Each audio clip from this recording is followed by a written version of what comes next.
At exactly 7:12 a.m., 3 HOA board members wearing matching fleece vests, gripping clipboards like ceremonial weapons, trudged up to the front of my secluded log cabin buried deep in the smoky foothills. Without saying a word, they slapped a laminated violation notice onto the pine door like a flag of conquest, then proudly snapped a group selfie as if they'd just taken down a high-value target. The problem was simple. My cabin wasn't under their authority. It wasn't even in their county. My name is Dustin Harrow. I'm 44, a quiet software engineer who escaped the noise and nonsense of Alia Estates in suburban Tennessee to live an off-grid life 2 hours away. No Wi-Fi, no HOA breathing down my neck, just a wood-burning stove and a trout creek sliding past my land. I honestly believed I'd left suburban politics behind when I bought that small piece of mountain peace. I couldn't have been more wrong. Back in Alia Estates, the HOA was run with an iron grip by Tamara CVY, a pearl-wearing platinum blonde tyrant with a personal mission against uninvolved homeowners. I committed the ultimate sin by dropping out of HOA Zoom calls after enduring a 4-hour argument about mailbox gloss levels. That one choice apparently put a bullseye on me. The harassment started quietly with letters. The first arrived on a Tuesday by certified mail. Tamara accused me of illegally removing myself from community oversight and claimed my off-grid cabin violated aesthetic unity standards. I replied calmly, explaining the cabin wasn't part of Alia Estates at all. Tamara responded by issuing $500 a week in fines for failing to meet visual expectations. I laughed. Who would seriously try to fine someone for land they didn't control? That's when things turned strange. My neighbor Jerry Blandon called one afternoon sounding half amused and half concerned. He'd seen Tamara's husband, Roger, flying a drone along my property line from the public road to spy on my cabin. Another neighbor, Sarah Hutchinson, later caught Tamara herself. Yes, Tamara. Taking photos of my compost bin while muttering about feral landscaping. She had driven 2 hours into the mountains just to document my vegetable garden. The situation escalated when a thick legal envelope arrived from the HOA's law firm. Inside was a lien notice against my actual townhouse back in Alia Estates. It claimed I owed $30,000 in unpaid HOA fees connected to off-site structures. My hands shook as I read it. They were trying to seize my real home over a cabin that had nothing to do with them. That's when I called Clive Hennings, a retired JAG officer turned property attorney. When I showed him the so-called jurisdiction map they included, he nearly fell out of his chair laughing. Someone had taken a black Sharpie and crudely extended the boundary lines to swallow my cabin. It looked like a bored child's doodle. Clive immediately filed a countersuit for harassment, fraudulent lien placement, and trespassing. Cease and desist letters went out to every board member. Tamara didn't retreat. She escalated.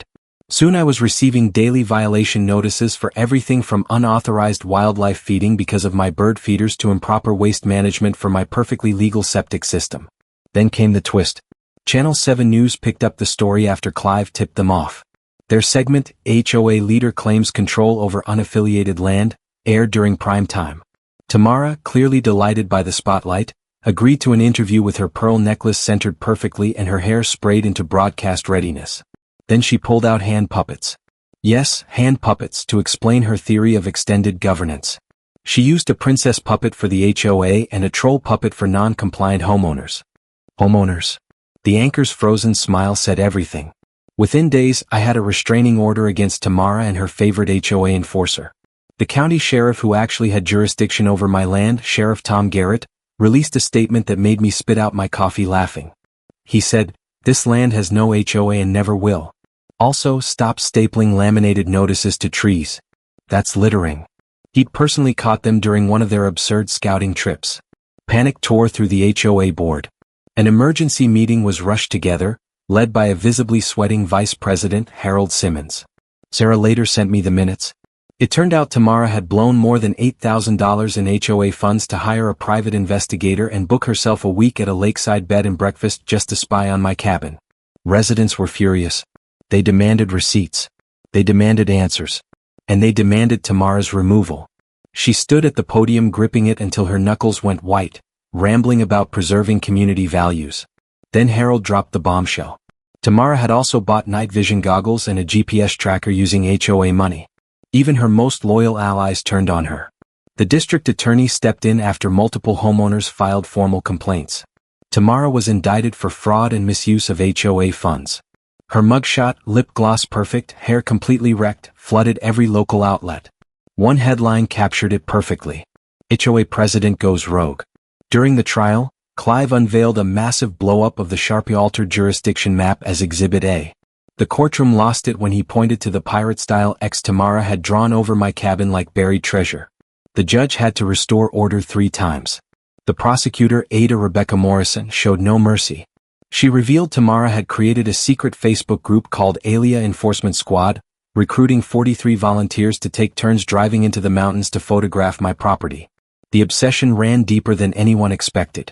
Tamara had even created a point system for her enforcement squad, rewarding members for each supposed violation they documented. 10 points earned a Starbucks gift card paid for with HOA funds. One of the most damaging pieces of evidence came straight from Tamara herself.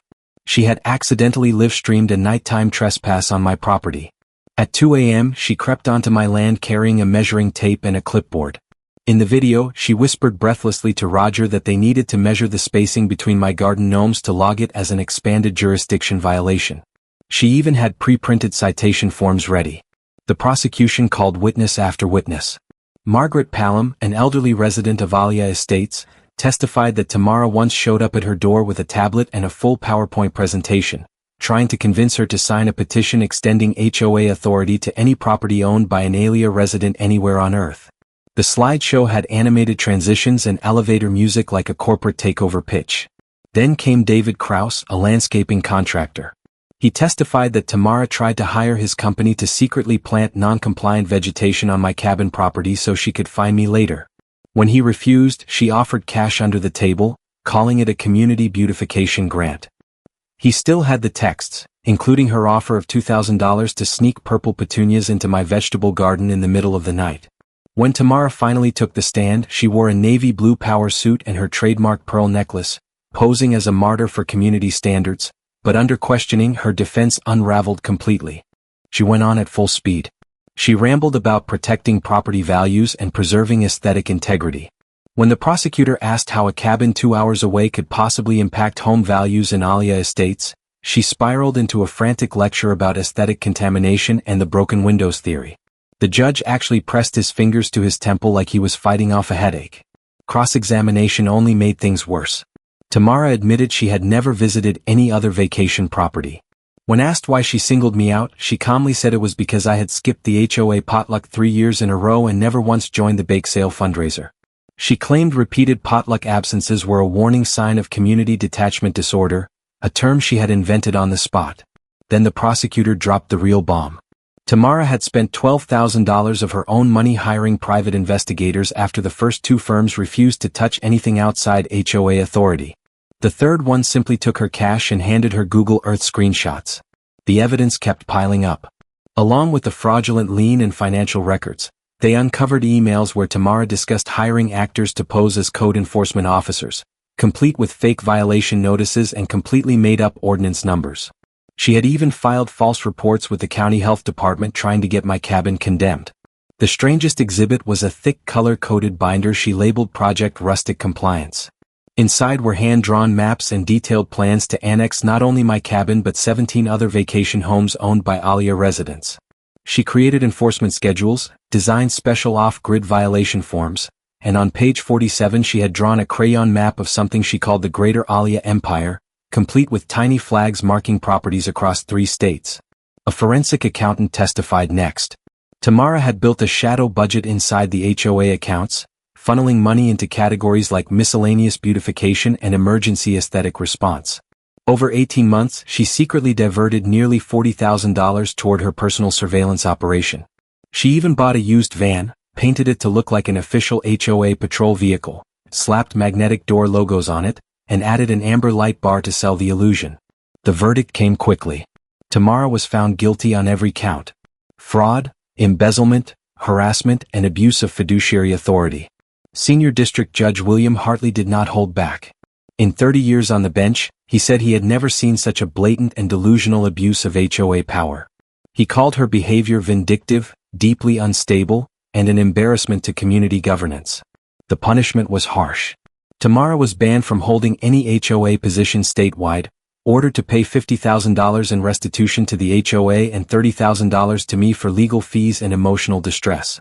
She received a 3-year federal sentence with 2 years suspended, meaning 1 year in prison followed by 2 years of probation, including 300 hours of community service helping people navigate HOA disputes. The judge went further. He ordered a full psychiatric evaluation and mandatory monthly therapy focused on power dynamics and boundary control. Her real estate license was suspended for 5 years, effectively ending her property management career, and she was barred from living in any HOA community for 10 years after her release. The courtroom was silent as the sentence was read. Tamara's face drained from red to white and then to a blotchy, furious purple. She jumped up so fast her chair crashed to the floor. "This is a conspiracy against dedicated community leaders," she screamed. "You don't understand the importance of aesthetic continuity." As bailiffs moved in, she grabbed her oversized purse and hurled her HOA president's gavel at the prosecutor, missing by several feet. 2 officers dragged her out while she shrieked about uniform mailbox heights and collapsing community values. Her final words echoed through the courtroom as the doors slammed shut. "You'll all have mismatched mailboxes and you'll like it."